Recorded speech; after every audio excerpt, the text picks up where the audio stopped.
Very much for being with us. So Israel is clearly blaming Islamic Jihad for a malfunctioning rocket hitting the hospital. So tell us, what is Islamic Jihad in Gaza? Well, thank you so much for having me. So Palestinian Islamic Jihad is a smaller but older terror group that operates in the Palestinian territories. It was already founded at the beginning of the 80s. Hamas was only founded in 87, coming out of the Muslim Brotherhood of Egypt, but very quickly developing very strong relationships to Iran. Its traditional base is in Jenin in the West Jordan land, but of course, it is now operating primarily in Gaza at this moment. The primary difference between Hamas and the Palestinian Islamic Jihad is that Hamas wants to govern, control politically the Palestinian community. The Palestinian Islamic Jihad doesn't. It is simply concentrated on conducting terror attacks against Israel from its onset. It is defining itself as a terrorist vanguard in this fight. And so is this, will they be fighting under one command, Hamas and Islamic Jihad, or will they be separate commands, do you think? They've been, till now, operating separately, but clearly on the 7th of October, there was operational coordination between both groups because we had both Hamas as well as Palestinian Islamic Jihad fighters in Israel, according to Israeli reports that are credible. And hence, there was, in this particular instance, a operational control. However, normally they operate separately from each other. So there were many suicide attacks, which the Palestinian Islamic Jihad is known for at phases where Hamas was inactive in the past. So from the Israeli perspective, is this an operation? I mean, they've already said it's an operation to wipe out Hamas. Is it also an operation to wipe out Islamic Jihad? Yes, of course, it includes the Palestinian Islamic Jihad as well. But the Palestinian Islamic Jihad, because of its internal structure, is harder for the security forces to counter.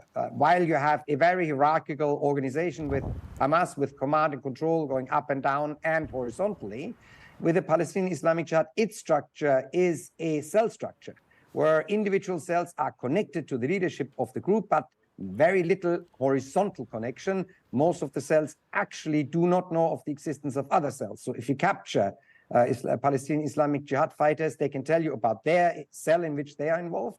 They can tell you very little to nothing about any other cell that is operating even in the same neighborhood, because they're sworn to secrecy not to even tell to other Islamic Jihad fighters that they are part of an Islamic Jihad cell.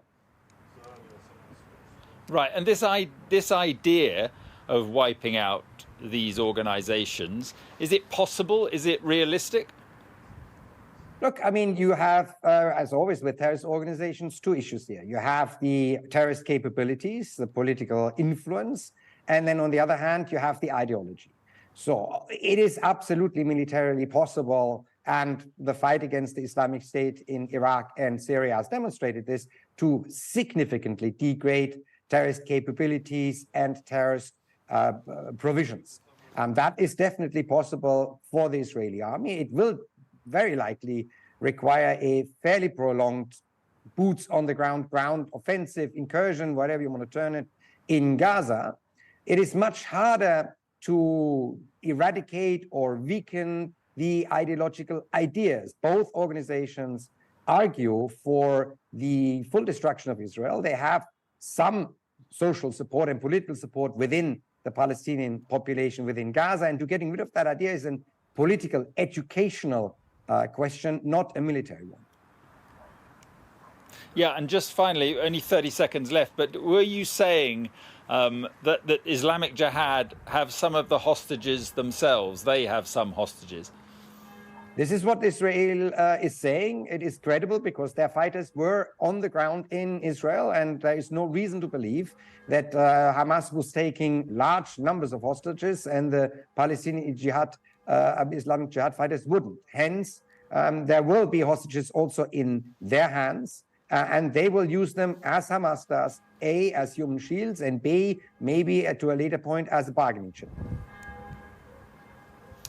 Okay, Hans-Jakob Schindler, that was very interesting. Thank you very much for coming on the programme, and we appreciate it. Thank you. Thank you so much for having me.